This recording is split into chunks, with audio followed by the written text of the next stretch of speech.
دم د چا نوم کېدم محمد نوم کېده نوم کېدم چا نوم کېدم احمد کېده نوم کېدم کم نوم کېدم مصطفی کېده نوم کېدم کم نوم کېدم مجتبی کېده نوم کېدم کم نوم کېدم ابوبکر کېده نوم کېدم کم نوم کېدم عمر کېده عثمان کېده علي کېده بلال کېده سعد کېده سعید کېده دا نومونه کېده ولې د ابوبکر رضی الله تعالی عنه د صحابه اکرام نومونه ږدم د پیغمبرانو نومونه ږدم نو د پیغمبر علیه السلام په مخ باندې ګیره نه وسه د پیغمبر علیه السلام د ګیرې زه ولې دشمن شوم د پیغمبر علیه السلام د ګیرې زه ولې دشمن شوم ولې امام الانبیا له درد ورکوم ولې سید الانبیا له درد ورکوم ولې دواړو جهانو سردار خفه کوم ولې پیغمبر علیه السلام دردوم خدا را یو ټاله والا ما یو خطیب مه ګڼئ زه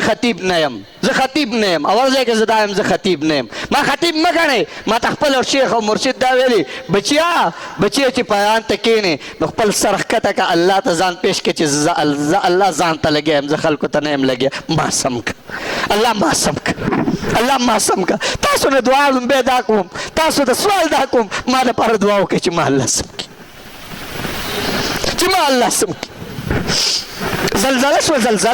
نو چې زلزله شوله په زلزله کې خلکو چې کوم دی چا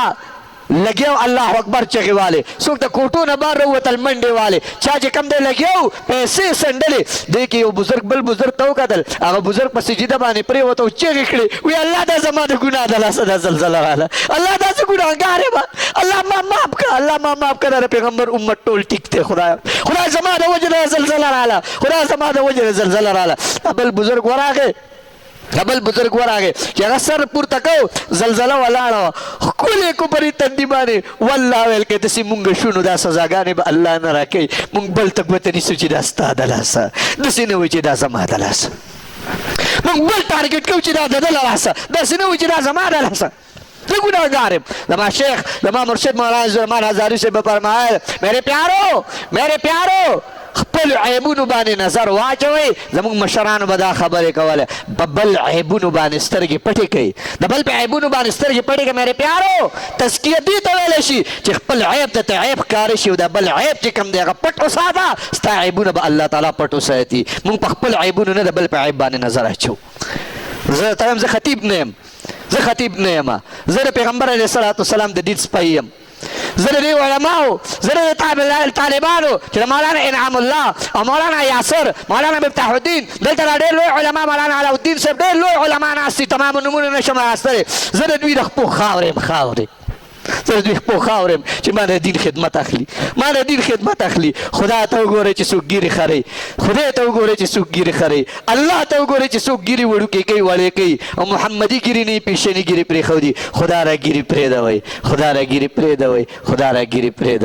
نورې ګیرې مه خروئ نور محمد رسول الله مه دردوئ نور د دواړو جهانو سردار مه خفه کوئ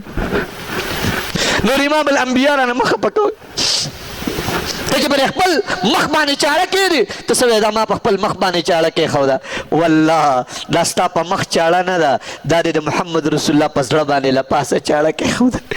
یو چاړه چې راکاږي دا یو چاړه د پیغمبر زړه زخمي کوي دا د امام الانبیا زړه زخمي کوي دا ګیره دا چې مخ نه وخرولی شي که نه نو هغې راوالي ایسته ویڼۍ ته ګزاره کړي ایسته چې کوم دی مردارو ته ګزاره کړي هغه دوکاندار مردارو ته ګزاره کړي هغه ګیره به د هغه ځای نه چغې وایي چې ای الله زه خو ستا د پیغمبر سنت هم دا زما سره یې څه وکړل زه خو ستا د محبوب سنت طریقه هم دا ما سره یې څه وکړل هغې په کومه لار باندې واچول